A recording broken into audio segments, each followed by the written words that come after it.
नमस्कार। आपका अखबार के YouTube चैनल पर आपका स्वागत है। मैं हूं प्रदीप सिंह।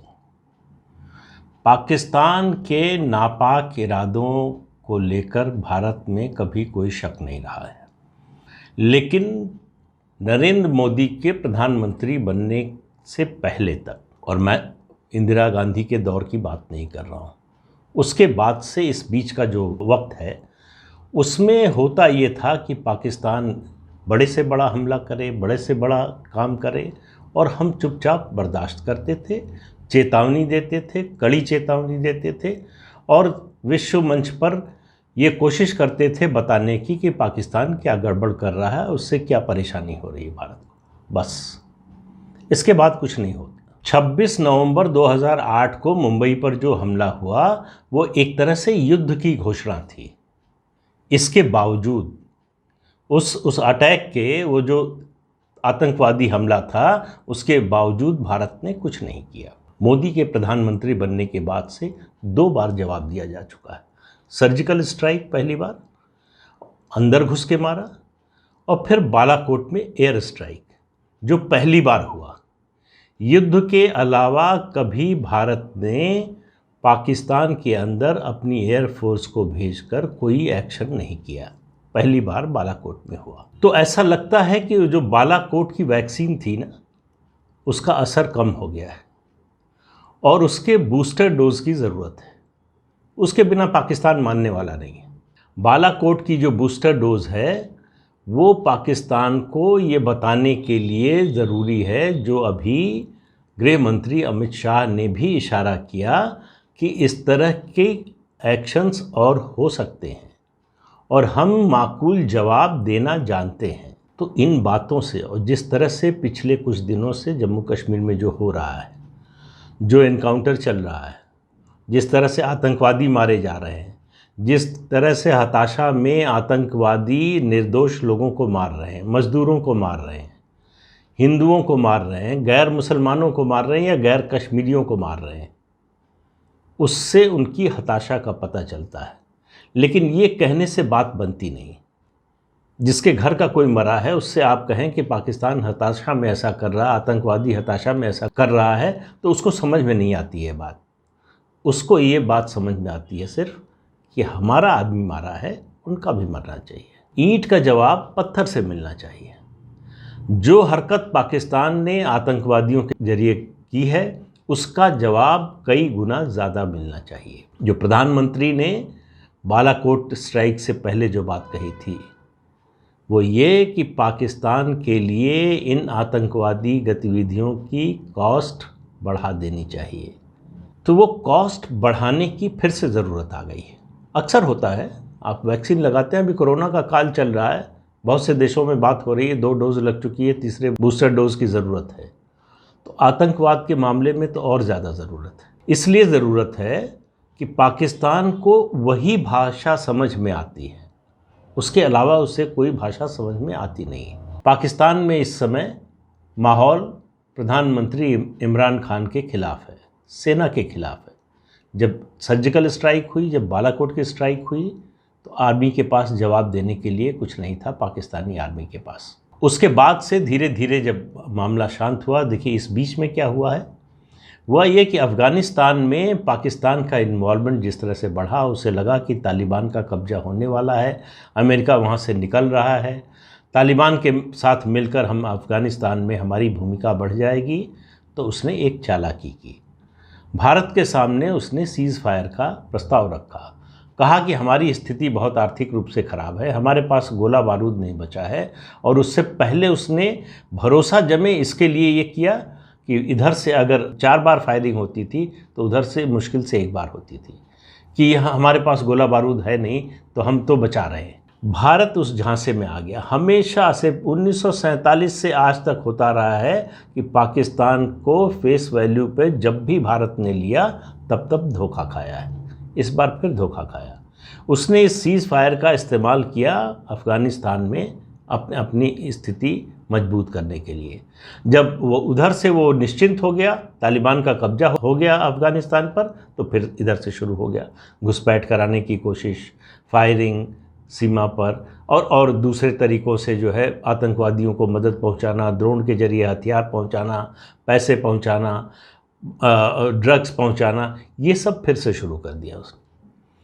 तो इसलिए मैं कह रहा हूं कि उसको बूस्टर डोज की ज़रूरत है। तो अभी पेरिस में एक बैठक चल रही है FATF की, फाइनेंशियल एक्शन टास्क फोर्स। ये ग्लोबल बॉडी है जो उन देशों पर नज़र रखती है जो हवाला के ज़रिए पैसे का लेन देन करते हैं और इसके अलावा जो आतंकवाद का समर्थन करते हैं, सहयोग करते हैं, उसकी मदद करते हैं। पाकिस्तान उसकी ग्रे लिस्ट में है। इसके बाद वाली जो लिस्ट होती है वो ब्लैक लिस्ट, और पाकिस्तान 2018 से ग्रे लिस्ट में है। ग्रे लिस्ट में होने का मतलब ये है कि अंतर्राष्ट्रीय वित्तीय संस्थाओं से आपको मदद मिलने में मुश्किल होगी, नहीं मिलेगी, या किसी हालत में मिली तो बहुत महंगे ब्याज दर पर मिलेगी। इससे पाकिस्तान की स्थिति और ख़राब हो रही है। IMF से जो लोन लेना चाहता था, जितना सैंक्शन हुआ था, उससे बहुत कम मिला है। पाकिस्तान की वित्तीय स्थिति खराब है, ये किसी से बात छिपी हुई नहीं है। अमेरिका से जो उसको आर्थिक मदद बड़े पैमाने पर मिलती थी, वो लगभग जो है वो सोता सूखता जा रहा है। तो उसके सामने चीन के अलावा और कोई दोस्त इस तरह का बचा नहीं है जो आर्थिक मदद दे सके। सऊदी अरब ने एक तरह से किनारा कर लिया है। तो चीन जो है उसकी जो मदद है वो कर्ज के रूप में है, और उस कर्ज का बोझ बढ़ता जा रहा है। उस कर्ज का ब्याज भी चुकाने की स्थिति में पाकिस्तान नहीं है। पाकिस्तान में जो चीनी सैनिक हैं, जो चीनी प्रोजेक्ट्स पर काम करने वाले इंजीनियर कर्मचारी हैं, उनको लेकर पाकिस्तान के स्थानीय लोगों में विरोध बढ़ता जा रहा है, असंतोष बढ़ता जा रहा है। झगड़े, लड़ाई, मारपीट की खबरें आ रही हैं। कई चीनियों को मार दिया, उसके लिए चीन कंपनसेशन मांग रहा है पाकिस्तान से।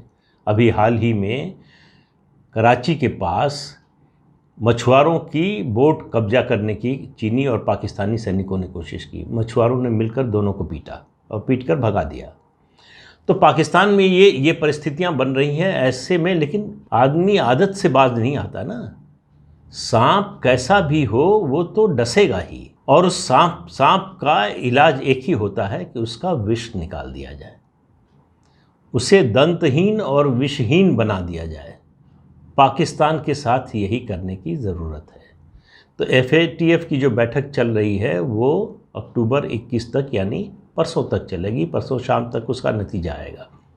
लेकिन नतीजा आमतौर पर सबको पता है। ये पता है कि पाकिस्तान ब्लैक लिस्ट नहीं होगा। उसकी वजह यह है कि वहाँ आम सहमति से फैसला होता है, और 3 देश, चीन, मलेशिया और तुर्की, ये 3 देश हैं जो पाकिस्तान की मदद में हमेशा वहाँ आ जाते हैं। अगर ये 3 देश पाकिस्तान की मदद न करें तो पाकिस्तान अब तक ब्लैक लिस्ट में आ चुका होता। उसे एक लिस्ट दी गई थी 27 ऐसे मानकों की कि ये आप करिए। आतंकवाद के खिलाफ, आतंकवादियों के खिलाफ, जो घोषित इंटरनेशनल टेररिस्ट हैं उनके खिलाफ जो काम कर रहे हैं, आतंकवादी जो आप शिविर चलाते हैं, ट्रेनिंग कैंप चलाते हैं, उनके खिलाफ पाकिस्तान ने जो रिपोर्ट दी है कि 27 में से 26 पर उसने जो है काम कर दिया है। लेकिन किसी को विश्वास नहीं है। वहाँ भारत की ओर से ये पेश किया जाएगा, इसके डॉक्यूमेंट्री एविडेंस दिए जाएंगे कि कैसे पाकिस्तान झूठ बोल रहा है। लेकिन ये 3 देश हैं, चीन, तुर्की और मलेशिया, जो पाकिस्तान की मदद करेंगे, उसको ब्लैक लिस्ट में नहीं जाने देंगे। लेकिन ग्रे लिस्ट में वो बना रहेगा, इसकी पूरी संभावना है। तो अगर वो ग्रे लिस्ट में बना रहेगा तो एक दबाव उस पर बना रहेगा, और उसकी आर्थिक हालत जो है वो पहले से सुधरने की बजाय और ख़राब होती जाएगी। दूसरी मुश्किल पाकिस्तान के लिए जो है कि पाकिस्तान के तालिबान में, पाकिस्तान का जो रवैया है, तालिबान से उसका जो तालमेल है, जिस तरह से उसके तालिबान से संबंध है, और अमेरिकी फ़ौजों के वहाँ से निकलने के बाद जिस तरह से तालिबान ने का जो व्यवहार रहा है, उसको देखते हुए अमेरिका और यूरोप में पाकिस्तान को लेकर बहुत ज़्यादा नाराज़गी है। पाकिस्तान को सबक सिखाना चाहता है अमेरिका भी और यूरोपीय देश भी। पाकिस्तान के लिए इससे पहले जो सिंपैथी होती थी, भारत को बड़ी कोशिश करनी पड़ती थी उसको आइसोलेट करने के लिए, उसके खिलाफ माहौल बनाने के लिए, अब वो बहुत आसान हो गया है। अब उन लोगों को समझ में आ रहा है कि दुनिया में जो आतंकवाद का गढ़ है ये पाक अफगान का इलाका ही है। इस इलाके को जब तक ठीक नहीं किया जाएगा दुनिया से आतंकवाद नहीं ख़त्म होने वाला। और ये रोग जो है वो लगातार बढ़ता ही जा रहा है। चीन जो आतंकवाद का वैसे तो विरोध करने की बात करता है, लेकिन पाकिस्तान स्पॉन्सर्ड जब टेररिज्म की बात आती है, पाकिस्तान में जो इंटरनेशनल रूप से घोषित आतंकवादी हैं उनके खिलाफ एक्शन की बात होती है तो वो पाकिस्तान के साथ खड़ा हो जाता है। तो इसलिए चीन से तो कोई उम्मीद नहीं है, मलेशिया से भी नहीं है, तुर्की से भी नहीं है।